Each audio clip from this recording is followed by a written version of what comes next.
உள்ளே வெளியே. அவன் பேர் தீயாய் வேலை செய்வான். எல்லாம் சட்டத்துக்கு புறம்பான விஷயம்தான். மாசத்துல பாதி நாள் உள்ளே, மீதி நாள் வெளியே.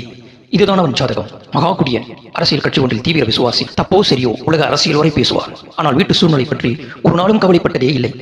இவனால் வீட்டில் எல்லாருக்கும் அவமானம், வேதனை. பெரியவன் மகேஷ் அரசு பள்ளியில் 10வது படிக்கிறான். விடிந்தால் அரசு தேர்வு. மும்முரமாக படித்துக் கொண்டிருந்தான். தடவென யாரோ கதவை தட்டினார்கள். திறந்தாள் போலீஸ். எங்கடா உங்க அப்பன்? அப்பா வீட்டில் இல்ல. அப்போ நீ வா. அவன் சட்டையின் காலரை கொத்தாக பிடித்து வீட்டுக்கு வெளியே இழுத்தான் அந்த போலீஸ்காரன். அதுவரை சமையற்கட்டில் இருந்த செல்வி சத்தம் கேட்டு வெளியே ஓடி வந்தாள். சார், என் மகனை விடுங்க. உன் புருஷனை ஸ்டேஷனுக்கு வர சொல்லு. இவனை விட்டுறோம். விடிந்தால் பப்ளிக் எக்ஸாம். பரீட்சைக்கு ஆயத்தமாகி கொண்டிருந்தவனை அள்ளி போட்டுக் கொண்டு கிளம்பியது போலீஸ். இரவு முழுக்க அவன் அப்பன் வரவில்லை.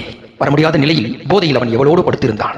பொழுது விடிந்து வீட்டுக்கு வந்தவன் விஷயம் கேள்விப்பட்டு ஸ்டேஷனுக்கு வந்து சேர்ந்தான். போலீஸ் அவனை பிடித்துக் கொண்டு அவன் மகனை விடுவித்தது. அவமானத்தால் கூனி குறுகி வீட்டுக்கு வந்த மகேஷ் கதவை உள்புறமாக தாளிட்டுக் கொண்டு தூக்கில் தொங்கினான் பிணமாக.